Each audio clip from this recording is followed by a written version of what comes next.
Hello dear fans. How the expression Cold War appeared. The phrase Cold War is familiar to almost every person living in the post-Soviet space. But the origin of this term is still a matter of controversy. Essence of expression Cold War.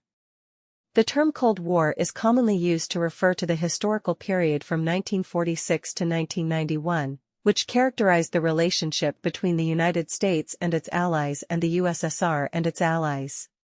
This period was distinguished by the state of economic, military, geopolitical confrontation. At the same time, it was not a war in the literal sense, so the term Cold War is arbitrary.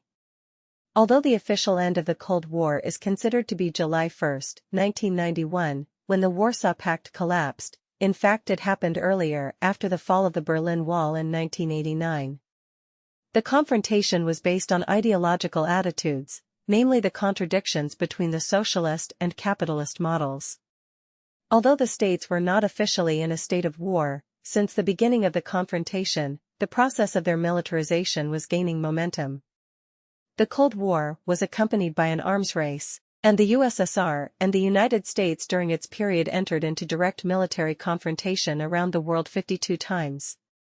At the same time, the threat of the start of a Third World War was repeatedly faced. The most famous case was the Cuban Missile Crisis of 1962, when the world was on the brink of disaster.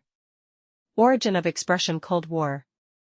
Officially, the phrase Cold War was first used by B. Baruch, advisor to U.S. President H. Truman, in a speech before the House of Representatives in South Carolina in 1947. He did not focus on this expression, only indicated that the country was in a state of Cold War.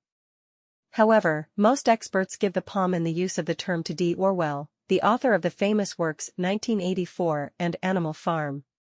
He used the expression Cold War in the article You and the Atomic Bomb. He noted that thanks to the possession of atomic bombs, superpowers become invincible. They are in a state of peace, which in fact is not peace, but they are forced to maintain a balance and not use atomic bombs against each other. It is worth noting that he described in the article only an abstract forecast, but in fact he predicted the future confrontation between the United States and the USSR. Historians do not have an unambiguous point of view as to whether B. Baruch invented the term himself or borrowed it from Orwell. It is worth noting that the Cold War became widely known worldwide after a series of publications by the American political journalist W. Lippman. In the New York Herald Tribune, he published a series of articles on the analysis of Soviet-American relations, entitled Cold War, a study of U.S. foreign policy. Thanks for watching.